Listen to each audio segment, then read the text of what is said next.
Dae-hyun was eating breakfast when the light came through his window.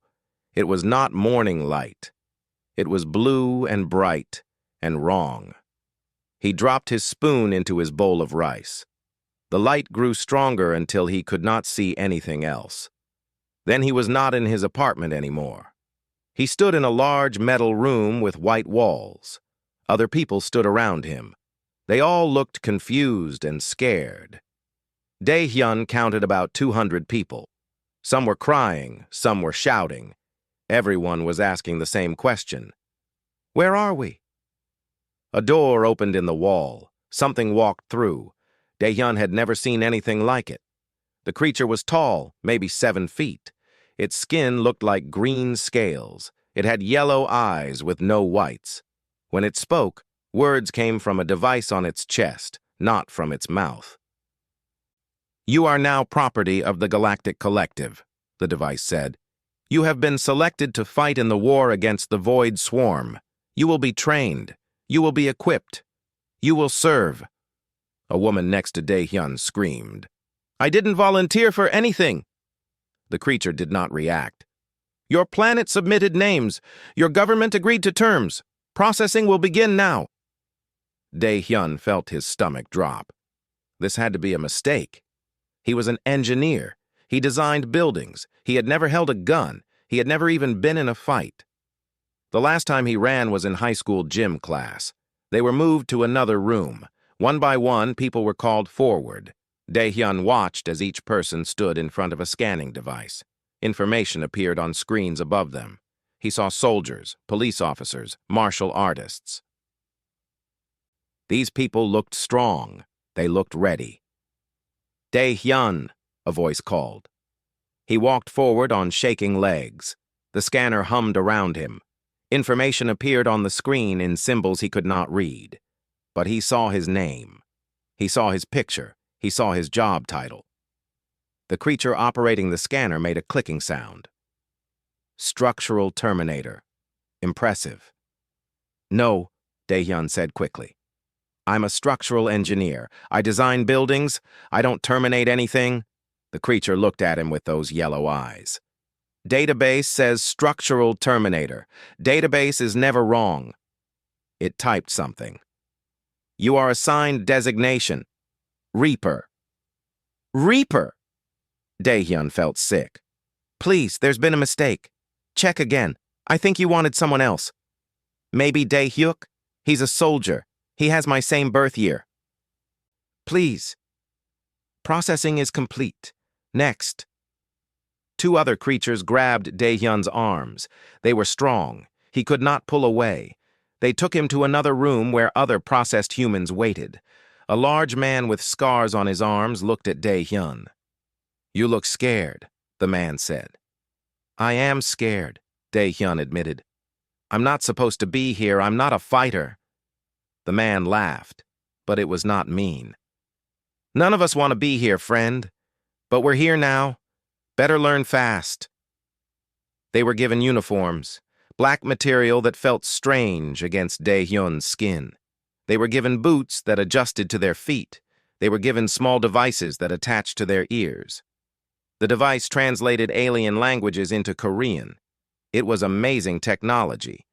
Dae-hyun wished he could appreciate it, but he was too scared.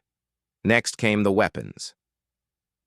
The large man picked up something that looked like a rifle but glowed blue. He handled it like he knew what he was doing. Dae-hyun picked up a similar weapon. It was heavier than he expected. His hands were shaking. First time? Someone asked. It was a woman, maybe 30 years old.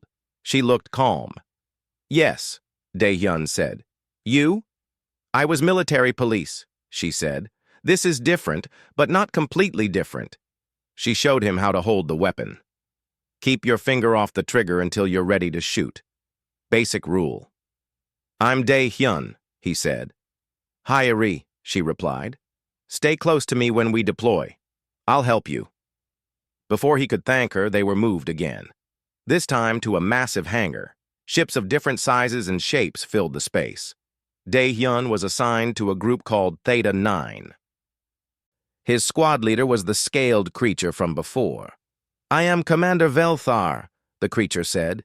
You will follow my orders. You will fight when I say fight. You will retreat when I say retreat. Do you understand? Everyone nodded. Dae-hyun nodded too, even though he understood nothing. The other squad members were not human. One looked like a giant insect, standing on 4 legs with 2 arms that held weapons. Another looked like a pile of rocks that somehow moved and had eyes. There were others, shapes and forms that Dae-hyun's brain struggled to process. The rock creature spoke with a voice like grinding stone. Another human. They die quickly. Not this one, Velthar said. This one is Reaper. Database says he is Structural Terminator. The insect creature made a clicking laugh. He looks ready to vomit. Dae-hyun wanted to argue. He wanted to explain the mistake. But what good would it do? Nobody was listening. Nobody cared. The collective's database was wrong, but the collective's database was never questioned. They boarded a dropship. The inside was cramped. Dae-hyun sat between Hye-ri and a human man who introduced himself as Ji-woo. The ship's engines started with a roar that Dae-hyun felt in his chest. First deployment is always the worst, Ji-woo said. Try not to think about it. But Dae-hyun could not stop thinking. He thought about his apartment in Seoul. He thought about his job. He thought about his mother, who would be expecting him for dinner this weekend. What would she think when he did not come? Would anyone tell her what happened? The ship lurched. They were moving. Through a window, Dae-hyun saw Earth getting smaller. His home, his life, everything he knew. It all disappeared into darkness and stars. Velthar stood at the front of the ship. Our target is the Karathi Belt, mining colony, under attack by the Void Swarm. We evacuate civilians. We hold the defense line. We do not fail. The other creatures made sounds of agreement. The humans looked at each other with worried eyes. What's the Void Swarm? Dae-hyun whispered to Ji-woo. Aliens, Ji-woo whispered back. Bad ones. They consume everything. Turn it into more of themselves.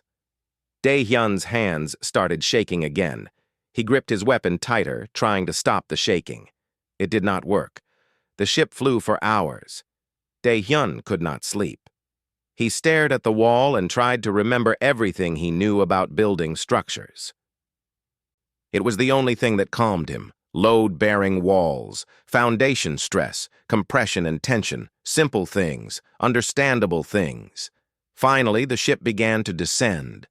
Through the window, Dae-hyun saw an asteroid. Buildings were built into its surface, but some of the buildings were broken. Smoke rose from holes in the rock. Fires burned in the darkness of space. 2 minutes, Velthar announced. Weapons ready. Dae-hyun raised his weapon. His finger stayed off the trigger like Hye-ri had taught him. His heart was beating so fast he thought it might explode. The ship landed hard. The doors opened. Velthar ran out first. The other squad members followed. Dae-hyun took a deep breath. Then he ran into his first war. The sound hit Dae-hyun first. Screaming, weapons firing, something else. Something wet and clicking that made his skin crawl. Then came the smell. Burning metal and something sweet and rotten at the same time. Velthar's squad moved through the colony's corridors. The walls were made of reinforced metal and concrete. Dae-hyun noticed cracks spreading through the concrete. Poor construction. The stress points were all wrong. His engineer brain noted these things even while his body was terrified. They turned a corner. Dae-hyun saw them for the first time. The Void Swarm creatures looked like a nightmare someone had built from spare parts. They had too many legs, too many eyes. Their bodies were black and shiny like oil. They moved on the walls and ceiling as easily as the floor. One of them saw the squad and screamed. The sound was not like any animal Dae-hyun had ever heard. Velthar fired his weapon. Blue light streaked through the air. The creature exploded into black liquid. More creatures came from the shadows. The rock creature, Orn, fired a massive weapon that made the whole corridor shake. The insect creature, Chilip, moved forward with blades extending from its arms. Dae-hyun raised his weapon. His hands were shaking so badly he could barely aim. He pulled the trigger. Nothing happened. He had forgotten to activate it. "Safety off!" HFY shouted next to him. She was firing controlled bursts, hitting creature after creature. Dae-hyun found the safety switch. He fired. The weapon kicked in his hands. His shot went wide, hitting the wall. He fired again. This time he hit a creature, but it kept coming. He fired 3 more times before it finally died. The fight lasted maybe 2 minutes. It felt like hours. When the last creature fell, Dae-hyun was breathing so hard he thought he might pass out. "Move," Velthar commanded. "Civilians are this way." They found the evacuation point. 30 aliens of different species huddled together. They looked as scared as Dae-hyun felt. The squad started moving them toward the landing zone. That's when the building shook. Dae-hyun looked up. The ceiling had new cracks. Big ones. The shaking continued. It was not weapons fire. It was structural failure. "The building is coming down," he shouted. Velthar looked at him. "How do you know?" "I'm an engineer. Look at the cracks. Look at how they're spreading. The support columns are failing. We have maybe 5 minutes." Another shake. Part of the ceiling fell, crushing 2 swarm creatures that had been crawling above them. The civilians screamed. "Double time!" Velthar ordered. "Move!" They ran. The corridors were not straight. They twisted and turned. Dae-hyun kept looking at the walls, at the ceiling. More cracks. The concrete was old. The asteroid's gravity was artificial, created by spinning. The spinning was putting stress on already weakened structures. They were halfway to the landing zone when the corridor collapsed behind them. Rock and metal crashed down, sealing their path back. Dust filled the air. "Find another route," Velthar said. But Dae-hyun was looking at his data pad. He had pulled up the colony's building plans from the local network. "Commander, all other routes go through the eastern section. That section is already showing critical failure. If we go that way, we'll be crushed." "Then what do we do, Reaper?" Velthar's voice was sharp. Dae-hyun studied the plans. His mind worked through the problem like it was a construction project. "We go down. 2 levels. There's a maintenance tunnel that runs directly to the landing zone. It's older but more stable, built into solid rock, not just reinforced concrete." "That tunnel is not on the evacuation route," Chilip said. "Why?" "Because it's narrow," Dae-hyun admitted. "We'll have to go single file, but it's our only option." Velthar stared at him for a long moment. Then he nodded. "Lead the way." They found the stairs. The civilians moved slowly. Some were injured, some were old. HFY and another human medic helped them along. Dae-hyun kept checking his data pad, watching the building's structural status get worse and worse. They reached the maintenance tunnel. Dae-hyun was right. It was narrow. The rock walls pressed in from both sides, but it was stable. He could feel the difference. This was solid construction. They were halfway through when they heard the clicking. Swarm creatures, in the darkness ahead. "They're in the tunnel," Orn said. "We're trapped." Dae-hyun looked at the walls, at the ceiling, at his data pad. An idea came to him. A terrible, desperate idea. "Commander, I need Orn's biggest weapon, and I need everyone to get back around the corner, right now." "What are you doing?" Velthar demanded. "Something stupid," Dae-hyun said. "Please trust me." Maybe it was the desperation in his voice. Maybe Velthar had no better options. Either way, he ordered everyone back. Orn handed Dae-hyun the massive weapon. Dae-hyun aimed at a specific point on the tunnel ceiling. He had done the calculations in his head. The rock above them was part of a larger formation. If he hit the right spot, if he applied the right force, if his understanding of geology was correct, the formation would collapse into the tunnel ahead, not on top of them. If he was wrong, they would all die. He fired. The weapon's blast was enormous. The tunnel ceiling cracked. For one horrible second, Dae-hyun thought he had miscalculated. Then the rock fell forward. not down. Tons of stone crashed into the tunnel ahead, crushing the swarm creatures. The sound was deafening. When the dust settled, the path behind them was sealed with rock, but the path ahead was clear. "Move!" Dae-hyun shouted. They ran. The whole colony was shaking now. Dae-hyun could hear larger collapses happening above them. The main structures were failing just like he had predicted. They burst out of the tunnel into the landing zone. Ships were already lifting off, packed with civilians. Velthar's dropship was waiting, its engines hot.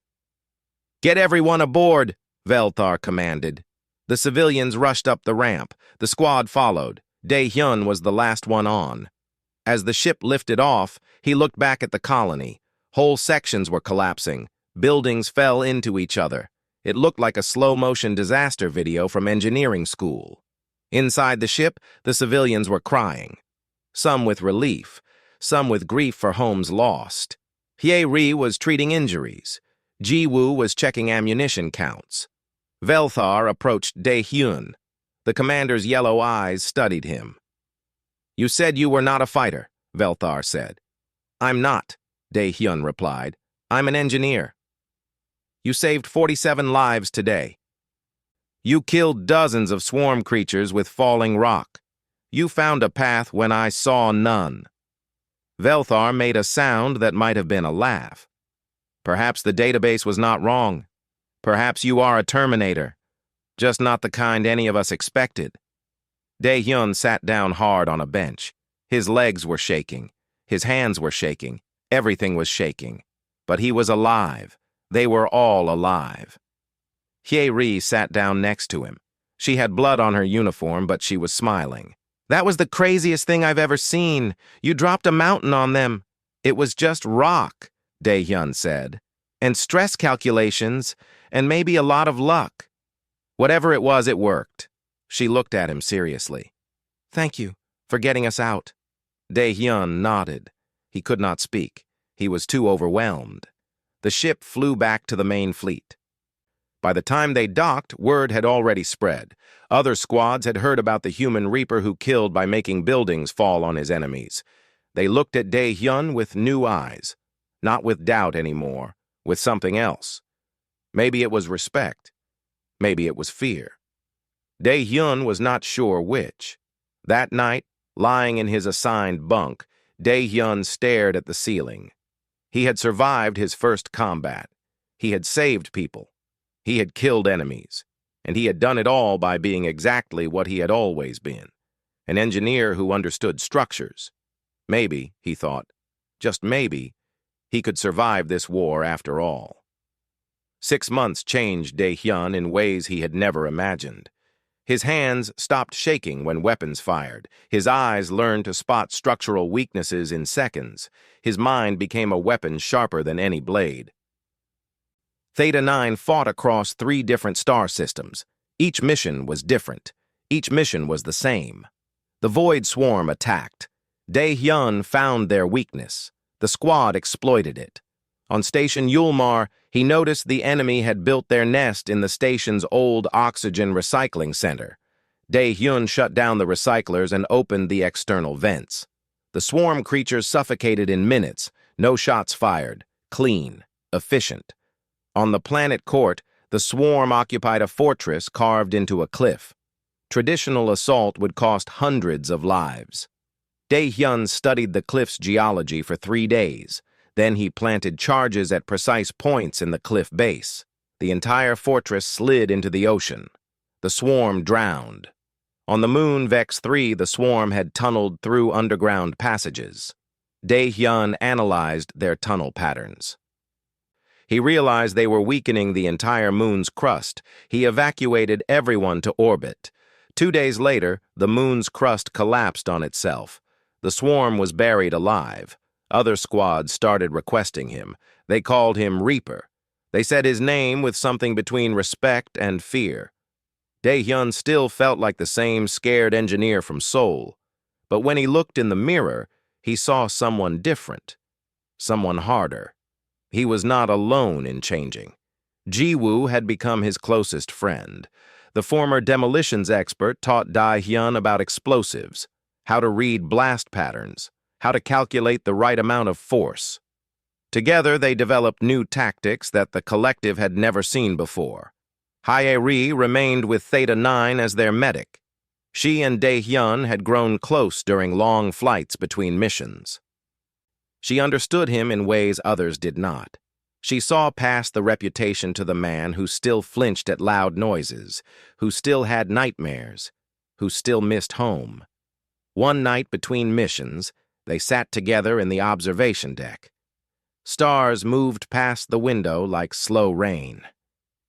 "Do you think we'll ever go home?" Hae-Ri asked. Dae-hyun did not answer right away. "I don't know. The war keeps spreading. The swarm keeps coming. I miss Earth," she said quietly. "I miss rain. Real rain, not recycled water. I miss trees. I miss Korean food made by someone who actually knows how to cook it. I miss being normal," Dae-hyun admitted. "I miss designing buildings that help people. Now I only destroy buildings to kill enemies." Hae-Ri took his hand. Her touch was warm. "You still help people, Dae-hyun. Every structure you collapse saves lives. Every trap you set brings soldiers home. Don't forget that." He squeezed her hand. "Thank you." Their moment was interrupted by an announcement. All squad leaders and strategic personnel were to report to the command deck immediately. Dae-hyun arrived to find the deck crowded with officers and specialists from across the fleet. At the center was Admiral Crestel, a massive slug-like being who commanded the entire sector. Its body was translucent. Dae-hyun could see organs pulsing inside it. "We have a problem," the Admiral said. Its voice was translated through speakers as a wet whisper. "The Void Swarm is building something in the Helian expanse. Intelligence calls it the Nexus Core. It appears to be a central command structure, possibly a breeding facility." "Definitely a threat." A hologram appeared. It showed an enormous organic structure floating in space. It looked like a massive heart wrapped in black veins. The structure was larger than most space stations. Ships swarmed around it like insects. "We have attempted 4 assaults," the Admiral continued. "All failed. The structure repairs itself faster than we can damage it. Conventional weapons are ineffective. We are losing resources. We are losing time. We need a new approach." The Admiral's eye stalks swiveled toward Dae-hyun. "This is where you come in, Reaper." Dae-hyun felt everyone's attention shift to him. He stepped forward. "Admiral, I need detailed scans of the structure, internal and external. I need to see how it grows, how it moves, how it supports its own weight." "You shall have everything we possess," the Admiral said. "How long do you need?" "I don't know yet," Dae-hyun admitted. "I've never analyzed anything alive before." He spent the next 3 weeks studying the Nexus Core. He barely slept. He barely ate. Hae-Ri brought him food. Ji-woo brought him stimulants. Velthar kept other officers from disturbing him. Slowly, patterns emerged. The Nexus Core was not just a structure. It was a living organism on a massive scale. It had a circulatory system that pumped fluid through its veins. It had pressure chambers that maintained its shape. It had a rigid external skeleton that protected soft internal organs. It was, in many ways, like a building, a biological building, and every building had a weakness. Dae-hyun called a meeting with Admiral Crestel and the command staff. He presented his findings. "The Nexus Core maintains its structure through internal pressure," he explained. "Like a balloon. The pressure is regulated by several core chambers deep inside. If we can destabilize these chambers, the whole structure will collapse inward. It will implode." "How do we reach these chambers?" an officer asked. "We cannot fight through the entire structure." "We don't fight," Dae-hyun said. "We infiltrate, a small team. We pose as debris or damaged swarm vessels. We get inside. We reach the chambers. We trigger the collapse." "That is suicide," Velthar said flatly. "Maybe," Dae-hyun agreed, "but it's our best option. I'll lead the team." The Admiral studied him with its eye stalks. "Why you, Reaper? You are valuable." "We cannot afford to lose you." "Because I'm the only one who understands the structure well enough," Dae-hyun said. "Because I know exactly where to strike and when. Because if I send someone else and they fail, I'll never forgive myself." The room was silent. Finally, the Admiral made a wet sighing sound. "Very well. Choose your team. You have 3 days to prepare." Dae-hyun chose carefully. Hye-ri as medic, Ji-woo for explosives. Velthar insisted on coming as team leader. Dae-hyun also requested 2 other humans.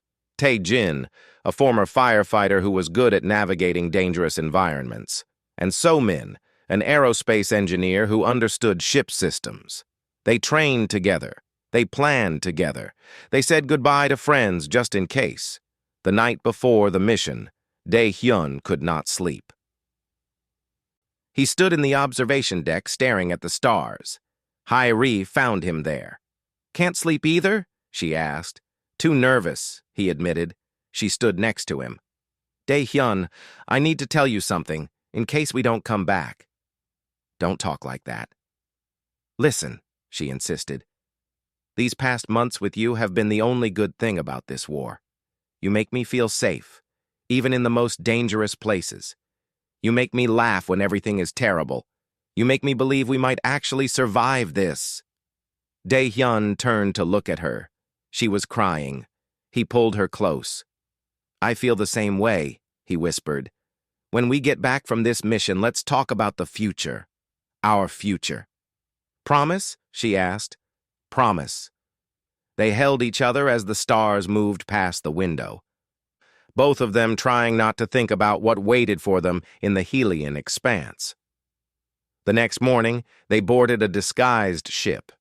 It was built to look like a damaged swarm vessel. It would fool sensors long enough to get them close. As the ship launched, Dae-hyun took one last look at the fleet, at the safety of numbers, at the familiar faces of Theta 9 waving goodbye.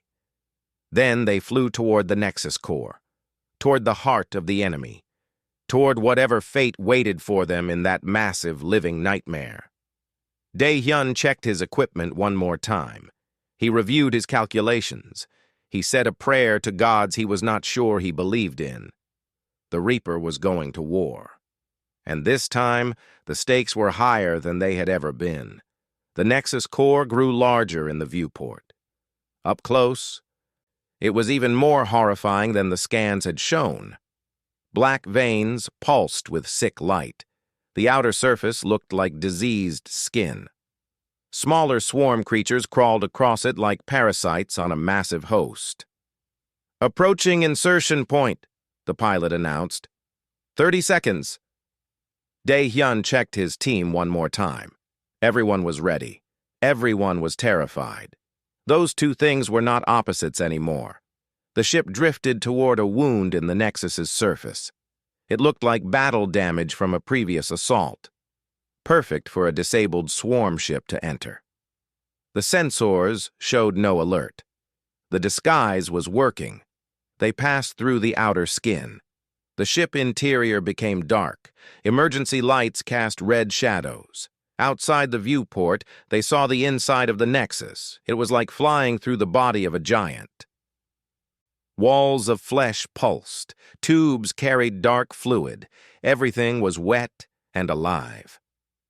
"Setting down," the pilot said. The ship landed on what looked like an internal ledge. "Good luck. I'll wait here as long as I can." The team exited the ship. Their boots stuck slightly to the organic floor. The air was thick and humid. It smelled like rot and metal. Dae-hyun's translator picked up constant noise, clicking, scraping, the swarm communicating. "This way," Dae-hyun said, checking his scanner. The core chambers were 2 kilometers deeper into the structure. According to his maps, they needed to move through 3 major passages. They moved carefully. The passages were uneven. Sometimes they walked, sometimes they had to climb. The walls were warm to the touch. Dae-hyun tried not to think about walking through the insides of a living creature. Swarm creatures passed them in the corridors. Small ones, busy with tasks Dae-hyun could not understand. The creatures ignored them. The team's suits were coated with swarm pheromones. They smelled like the enemy. As long as they moved confidently, they would be invisible. The first chamber was a massive open space. Tubes as thick as trees connected floor to ceiling. Dark fluid pumped through them. The sound was like a heartbeat, loud, steady, eternal. "We need to cross," Velthar said. "But look." The chamber floor was covered with swarm creatures, hundreds of them, maybe thousands. They were packed together in layers. Some were sleeping, some were feeding on organic material growing from the walls. "We'll never make it through that," Tae-jin whispered. Dae-hyun studied the chamber. "We go up. See those tubes? They're structural supports. We can climb them, move along the ceiling. The swarm are focused downward." "That's insane," So-min said. "If one of us falls, we're done." "If we try to cross the floor, we're dead for sure," Dae-hyun countered. "This is our only option." They climbed. The tubes were slick with fluid. Dae-hyun's hands kept slipping. Below them, the swarm moved and clicked. If they looked up, if they saw humans in their nest, the alarm would sound. Halfway across, Tae-jin's foot slipped. He swung out into open space, holding on with just his hands. The movement caught the attention of several swarm creatures below. They looked up with too many eyes. Velthar moved fast. He reached down and pulled Tae-jin back against the tube. They froze. Below, the swarm creatures watched for a moment. Then they lost interest and returned to their tasks. "Keep moving," Velthar whispered. "Faster." They reached the far side of the chamber and dropped into another corridor. Everyone was breathing hard. They had made it through the first obstacle. The second passage was narrower. The walls here were transparent. Through them, Dae-hyun could see other chambers. Some held what looked like captured ships being dissolved. Others held creatures he could not identify. Some might have been prisoners. "Don't look," Hye-ri said quietly. "Just keep moving." But Dae-hyun was looking. He was looking at everything. His engineer mind was noting details. The structure was more complex than his scans had shown. The pressure systems were interconnected in ways he had not expected. This might not work. His plan might not be enough. He pushed the doubt away, too late to change course now. They entered the third chamber. This one was different. The walls here were lined with pods, organic chambers sealed with translucent membranes. Inside each pod was a shape, something alive, something connected to tubes and wires. So-min moved closer to one pod. She wiped the membrane clean and looked inside. Then she gasped. "Dae-hyun, you need to see this." He approached the pod. Inside was an alien, not a swarm creature, a sentient being from one of the collective species. Its eyes were open. It was awake. It was aware. "They're prisoners," So-min whispered. "Or worse. Look at the connections. They're hooked into the Nexus system." Dae-hyun checked other pods. More prisoners. Different species. All connected. All aware. He felt sick. "They're being used," Ji-woo said. "Like batteries. Or processors. The Nexus is using their minds." "How many?" Velthar asked. So-min checked her scanner. "Thousands. Maybe tens of thousands throughout the structure." Dae-hyun felt his chest tighten. "If we collapse the Nexus, they'll die." "They might be dead already," Velthar said. "Their minds, at least. The swarm has probably consumed their consciousness." "You don't know that," Hye-ri said. "Look at their eyes. They're in there. They're suffering." The team stood in silence. The mission had just become much more complicated. "We could abort," Tae-jin said. "Report this. Let command decide." "There's no time," Dae-hyun said. "The Nexus is growing stronger every day. If we leave now, we might not get another chance." "Then we complete the mission," Velthar said. "It's terrible, but it's necessary." "Wait!" So-min was studying her scanner. What if we don't collapse the entire nexus? What if we only destabilize the outer structure? The prisoners are in the core. If we leave the core intact but destroy everything around it, the nexus becomes vulnerable, but the prisoners might survive. Can we do that? Jiwoo asked Dae-hyun. Dae-hyun pulled up his schematics. His mind raced through calculations. Maybe. If we hit these points instead of these, it changes everything. The collapse will be partial instead of total. Less damage, but also less certainty. The nexus might recover. Or rescue ships might reach the prisoners first, Hyori said. Give them a chance. Dae-hyun looked at his team, at their faces. They were all scared. They all wanted to do the right thing. But what was the right thing? We modify the plan, he decided. We save who we can, even if it costs us. They reached the core chamber 20 minutes later. It was exactly where Dae-hyun's maps said it would be. Massive pressure regulators lined the walls. Dark fluid pumped through them in complex patterns. Jiwoo started setting charges. This is going to be delicate. One wrong calculation, and we blow ourselves up. Or we don't blow anything up, So-min added. And we came here for nothing. Dae-hyun helped with the calculations. Every charge had to be perfect. The timing had to be exact. This was the most complex demolition he had ever attempted. They were almost done when alarms started blaring. Red light flooded the chamber. The swarm had discovered them. How long? Velthar demanded. 2 minutes, Jiwoo said. I need 2 minutes. You have 1, Velthar replied. He moved to the chamber entrance, weapon ready. Swarm creatures poured into the corridor outside. Velthar fired. Tae-jin joined him. The sound of weapons was deafening in the enclosed space. Done! Jiwoo shouted. Charges are set! We need to run! They ran. Behind them, swarm creatures gave chase. The corridors twisted. Dae-hyun's scanner showed the path back to the ship. 2 minutes away. The charges would detonate in 3. A creature lunged from a side passage. It caught Tae-jin. He went down fighting, firing his weapon even as the creature tore into him. Velthar shot the creature, but it was too late. Tae-jin was gone. Keep moving, Velthar ordered. They reached the first chamber, the ceiling route. No time to be careful now. They climbed and swung and jumped. Below, the swarm was fully alert. Creatures climbed after them. So-min's foot slipped. She fell. Hyori grabbed her, but the momentum was too much. They both started to fall. Dae-hyun caught Hyori's hand. His shoulder screamed in pain. He held on. Velthar grabbed So-min. Together, they pulled both women back up. 30 seconds. They reached the ship. The pilot had the engines hot. They dove through the door as the ship lifted off. 20 seconds. The ship accelerated away from the nexus. Through the viewport, Dae-hyun saw swarm creatures on their hull. The pilot executed hard maneuvers, scraping them off against the nexus walls. 10 seconds. They cleared the outer skin. Space opened up around them. Behind them, the massive nexus core pulsed with angry light. The charges detonated. The nexus seemed to shudder.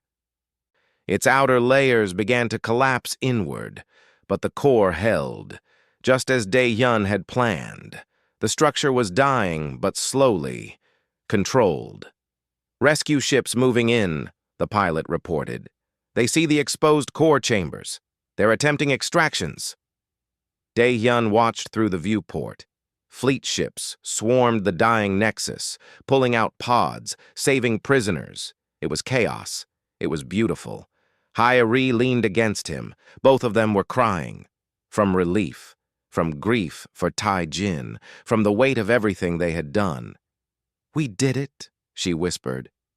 We did something, Dae-hyun replied. I hope it was enough. The ship carried them back to the fleet, as the Nexus core slowly died behind them. 6 months after the Nexus core fell, the war was ending. The Void Swarm was in retreat. Without their central command structure, their attacks became disorganized, desperate. The collective pushed them back system by system. Dae-hyun watched it all from the fleet command center. He had been promoted. Strategic warfare consultant, they called him now. Officers from a dozen species came to him with problems. How to breach a defended position, how to destroy a fortified base, how to find weakness in strength. The Reaper had become a legend. Other species studied his methods. They called it Reaper Doctrine. Find the structural weakness. Apply minimal force at the critical point. Let the enemy destroy themselves. It was effective. It saved lives. But Dae-hyun was tired. So tired. He stood in his quarters looking at a message on his data pad. It was from Earth Command. The war was winding down. Humans who had been conscripted could request discharge. They could go home. A knock on his door. Hae-ri entered without waiting for permission. She had the same message on her own pad.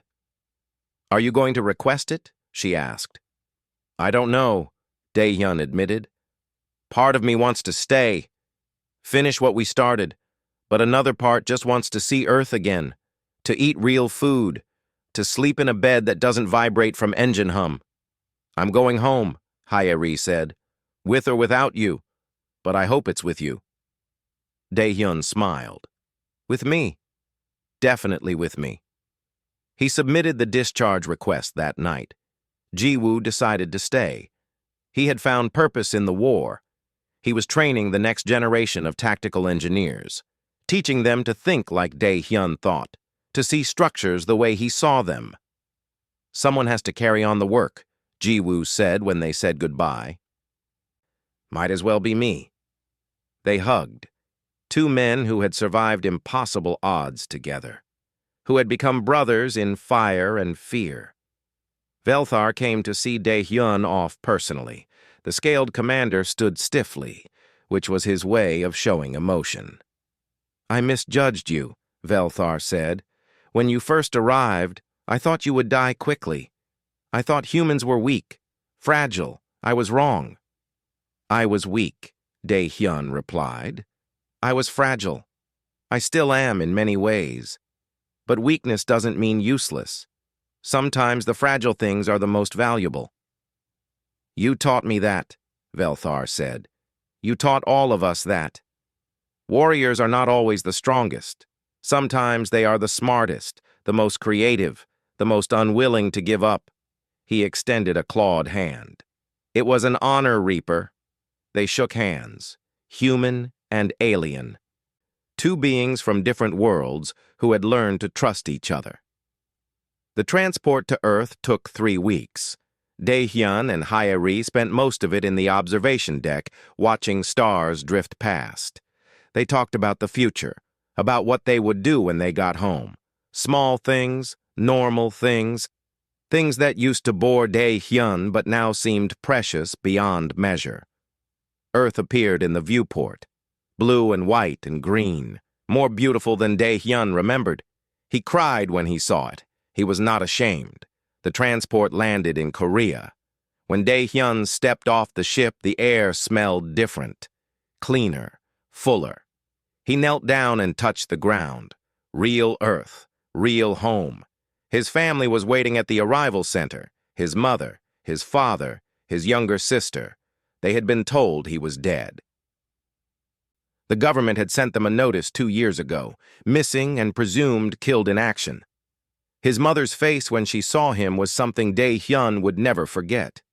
Joy and disbelief and anger all mixed together. She ran to him. She hit him. Then she hugged him so hard he could barely breathe. "You were dead," she kept saying. "They said you were dead." "I'm sorry," Dae-hyun said. "I'm so sorry."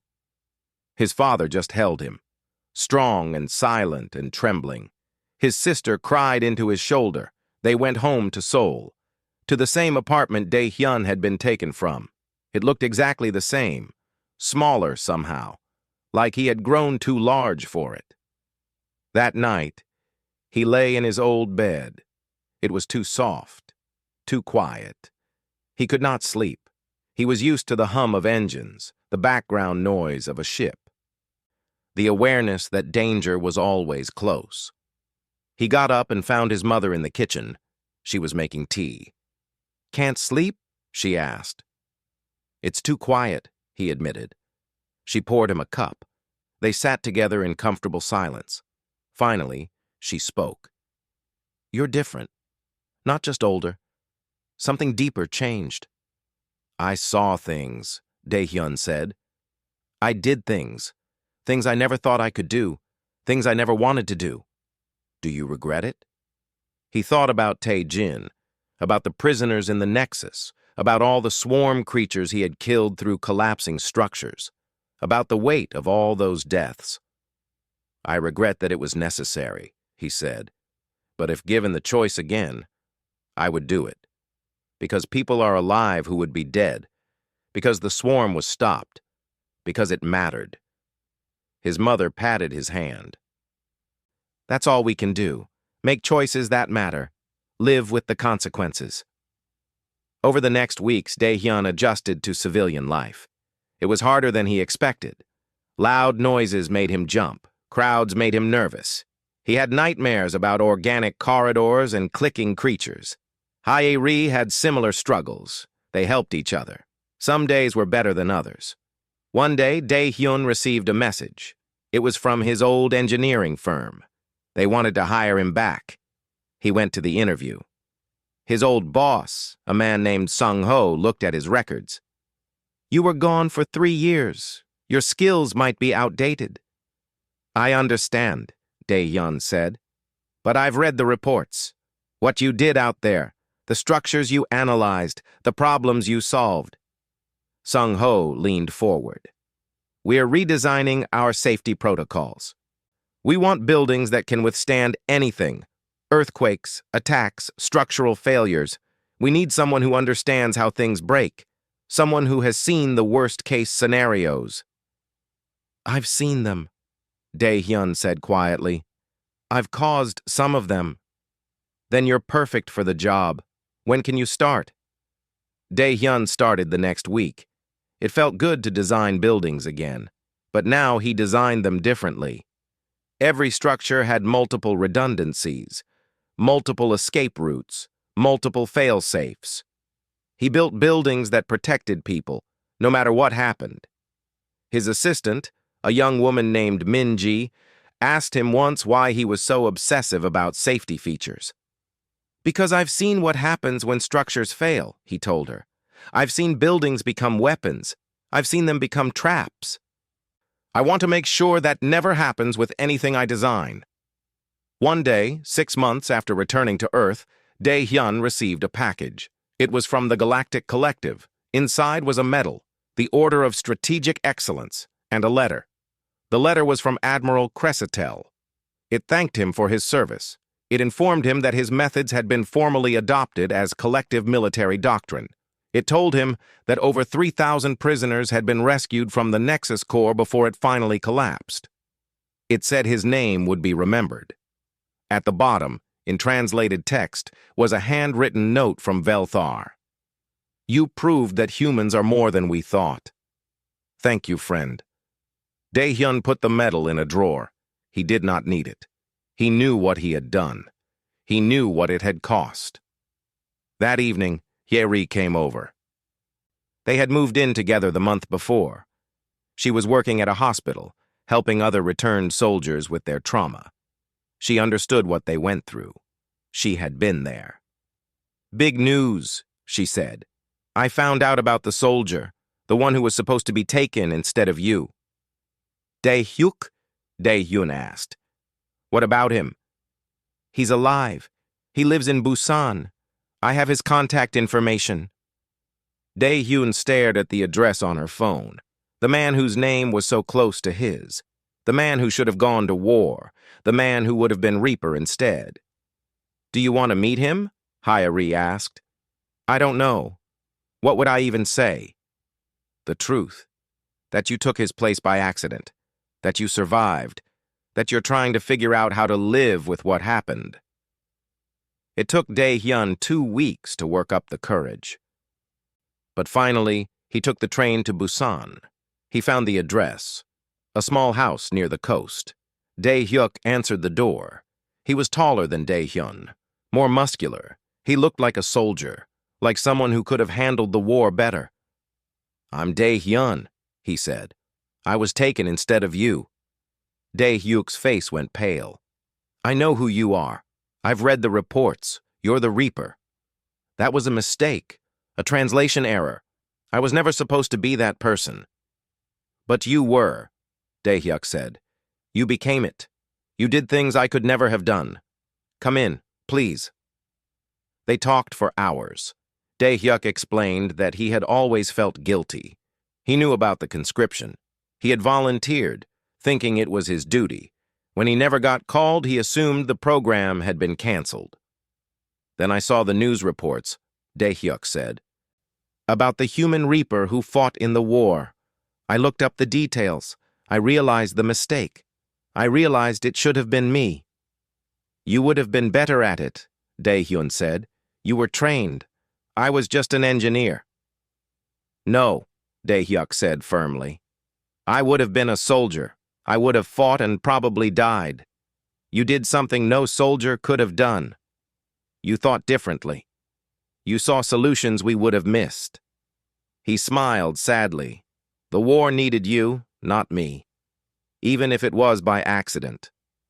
When Dae-hyun left, he felt lighter. The guilt he had carried was not gone, but it was smaller, more manageable. 10 years passed. Dae-hyun and Hye-ri married. They had a daughter. Dae-hyun designed buildings across Korea. His work was sought after because his structures never failed. They were safe. They were strong. They protected people. He stayed in touch with Ji-woo, who sent regular updates from the collective fleet. The war was fully over now. The swarm had been pushed back to their home systems and contained. Peace had come at a terrible cost, but it had come. One day, Dae-hyun received an invitation. The Galactic Collective Academy wanted him to give a lecture. They were teaching a course on asymmetric warfare. They wanted the original Reaper to explain his methods. He almost declined, but Hye-ri convinced him to go. The lecture hall was enormous, filled with young cadets from dozens of species. They all stared at Dae-hyun with wide eyes, the legend in person. He stood at the podium and looked at them, so young, so eager, so unaware of what war really cost. I'm going to tell you something true, he began. I was taken by mistake. The collective wanted a soldier. They got an engineer. They wanted someone named Dae-hyuk. They got me instead. One letter different in a database. One small error. The cadets listened in silence. They called me Reaper because of a translation error. They thought I was a destroyer. I was just someone who understood structures. But those mistakes, those errors, they changed everything. They changed me. They changed how the collective fights wars. He pulled up a hologram. His first mission, the collapsing colony. I learned something in this war. Power isn't always about strength. Sometimes it's about understanding, about seeing what others miss, about finding the weakness in something that seems unbreakable. He showed them the Nexus Core, the prisoners they had saved. But I also learned that victory has a cost. Every decision has consequences. Every tactic has a price. When you fight, you need to remember that. You need to understand what you're doing and why. He looked at them. All those young faces. I never wanted to be a warrior. I still don't think of myself as one. I was an engineer who got pulled into a war. But I did my best with what I had. I used my mind instead of just weapons. I saved lives by understanding how things break. He paused. That's my message to you. You don't have to be what others expect. You don't have to fit the standard warrior image. Use your own skills, your own knowledge, your own way of seeing the world. That's what makes you valuable. That's what makes you survive. The lecture ended to silence. Then one cadet started clapping, then another. Soon the whole hall was applauding. After the lecture, Dae-hyun walked through the academy gardens. They were beautiful, plants from 100 worlds growing together in harmony. His communicator buzzed, a message from Hye-ri. How did it go? Better than expected, he replied. Coming home tomorrow. Miss you. Miss our daughter. We miss you too. Hurry back. Dae-Yun looked up at the alien sky, at stars he had once fought near, at a universe that was finally at peace. He had been taken by error, given the wrong name, thrown into the wrong life, but somehow, impossibly, he had survived. He had thrived. He had made a difference. The mistake had become purpose. The error had become meaning. The Reaper returned home, to his family, to his real life, to the buildings he designed to keep people safe. And in lecture halls across the galaxy, young warriors learned his lessons. They learned to think differently, to see weakness in strength, to understand that sometimes the greatest weapons are not the biggest or the strongest. Sometimes they're just the smartest. The war was over. The Reaper was home. And the universe was better for the mistakes that had made him.